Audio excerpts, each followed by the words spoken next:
আসসালামু আলাইকুম, good morning guys. কি অবস্থা, কি খবর সবার? তো আজকেও ঘুম থেকে উঠে লেট হয়ে গেছে। ঘুম থেকে উঠে ডাইরেক্ট ভাত খেয়ে নিলাম। আমার আবার চা না খাইলে ঘুম থেকে উঠে হয় না। তো আবার ভাত খাওয়ার পর চা আনলাম, চা একটু চুমুক দিতে দেখি চাতে চিনি কম হয়েছে। আবার পরে চাতে চিনি দেওয়ার জন্য চিনি নিয়ে আসলাম, চিনি টিনি গুলাই মুলাই চাটা খেয়ে ফেললাম। চাটা খেয়ে এখন রেডি হয়ে গেলাম। রেডি হয়ে এখন আমি প্রথমে যাব হচ্ছে যে নোয়াপাড়াতে আমার বেশ কিছু কাজ আছে। ওইখান থেকে টাউনে যাওয়ার প্ল্যান আছে, তাই জ্যাকেটটা পরে নিলাম। বাইরে অনেক বেশি গরম, তারপরে জ্যাকেটটা নিলাম। জ্যাকেটটা নেওয়ার পিছনেও কারণ আছে। আমি যেহেতু টাউনে যাব, টাউন থেকে আস্তে আস্তে অনেক বেশি লেট হয়ে যেতে পারে, রাত হইতে পারে, তাই অনেক বেশি ঠান্ডাও লাগতে পারে, তাই জ্যাকেটটা নিলাম। আমি অবশ্য সবসময় শালই পরি, কিন্তু আমি যেহেতু শহরে যাব আর কিছু টাকাও আছে আমার পকেটে, যার কারণে আমি জ্যাকেট নিলাম। শাল নিই তো এটা একটু হ্যান্ডেল করতে কষ্ট হবে, তাই তো প্রথমে নোয়াপাড়া আসি, রিচার্জ করলাম। রিচার্জ করে ইউসিবি ব্যাংকে গেলাম। ইউসিবি ব্যাংকে আমার একটু লেট হবে কাজ করতে, তাই আমি ভাবলাম যে আমি ঘুরে আসি বাইরে থেকে, বাইরেও কিছু কাজ আছে। তারপর আমি চলে গেলাম হচ্ছে ইস্টার্ন ব্যাংকের বুথ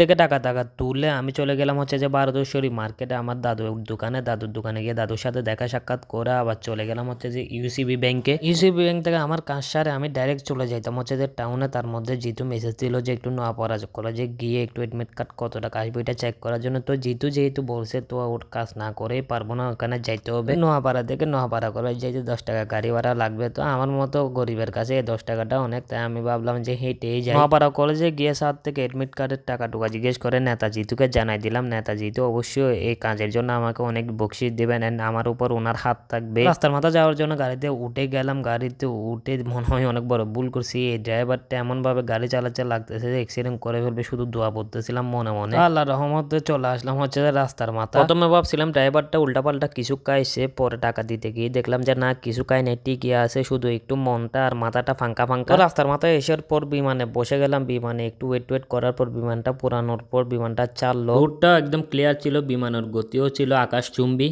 তো এখানে রোডের মধ্যে একটা ইনসিডেন্ট ঘটে গেল। আন্দরকিল্লা আসার পর একটা যাত্রীর নাম ছিল, যাত্রীটা ড্রাইভারে দিছিল হচ্ছে যে 20 টাকা, কিন্তু উনি বারবার বলতেছে যে উনি 50 টাকা দিছে। ড্রাইভার বলতেছে যে আপনি আমাকে দিয়েছেন 20 টাকা। পরে আমিও বললাম যে আপনি 50 টাকা না 20 টাকা দিয়েছেন। আমি যেহেতু সামনে বসছি আমি ক্লিয়ারলি দেখছিলাম, কিন্তু উনি মানতেন নারাজ। আমরা যেহেতু দুজনই সেম কথা বলতেছিলাম, পরে ওনার আর কিছু করার ছিল না। উনি ফ্রড কিনা আমি জানি না, কিন্তু এভাবে অনেক জনই ফ্রড করে ড্রাইভারদের সাথে। আমি চলে আসলাম হচ্ছে যে পুলিশ প্লাজা। এখানে এক্সপোর্টের জ্যাকেট থেকে শুরু করে সব পাওয়া যায়। আমি জ্যাকেট দেখতেছিলাম আর ঘুরতেছিলাম, কোনো জ্যাকেটের হয় সাইজ নাই, কোনো জ্যাকেট আমার প্রাইসের সাথে মিলতেছে না। অবশ্যই আমি এইসব জ্যাকেট অনলাইনেও দেখছি, বাট অনলাইনে হিউজ প্রাইস বলতে এখানে সস্তা এমনও না, এখানেও অনেক দাম। কিন্তু এখান থেকে নিলে তো আমি পরে টোরে জিনিসটা ফিল করে আমি নিতে পারবো দেখে যে কেমন। তো ঘোরাঘুরি করার পর আমার একটা জ্যাকেট পছন্দ হইলো, কিন্তু ওনাদের ওইটা সাইজে ছিল না, তাই ওনারা ওনাদের গোডাউনে নিয়ে গেল। তো এখান থেকে আমি আমার সাইজের জ্যাকেটটা নিয়ে নিলাম। জ্যাকেটটা নিয়ে আমি সোজা বের হয়ে গেলাম। বের হয়ে আমি ডাইরেক্ট শাহ আমানত মার্কেটে গেলাম। শাহ আমানত মার্কেটে গিয়ে শাহ আমানত মার্কেটের 4 তলায় উঠলাম। 4 তলা না, মনে হয় 5 তলায় উঠে দেখে অনেক সুন্দর একটা ওয়েদার, আর চারটা অনেক বেশি সুন্দর লাগতেছিল। শাহ আমানত মার্কেট থেকে আমি আমতল কি জামতল বলে শিওর জানি না, নামটা আমি জানি না, ওইখানে গেলাম। ওইখানে একটা গলিতে আমার কিছু কাজ ছিল, ওই কাজগুলো করার জন্য গেছিলাম। এখানে আপনারা যারাই আসবেন মোবাইলটা একটু সাবধানে নেবেন, হাতে নিলেও খুব শক্ত করে ধরবেন। এখানে কাজ কাম সারে আমি এখান থেকে বের হয়ে ডাইরেক্ট গাড়িতে উঠে গেলাম। গাড়িতে ওঠার পর যাত্রীও খুব তাড়াতাড়ি ফিল আপ হয়ে গেল, কিন্তু দুর্ভাগ্যবশত বারবার শুধু জ্যামে পড়তেছিলাম। একটা জ্যাম থেকে ছুটলে আবার আরেকটা জ্যামে পড়ে যাচ্ছিলাম। মহতারহাটের পরেও জ্যাম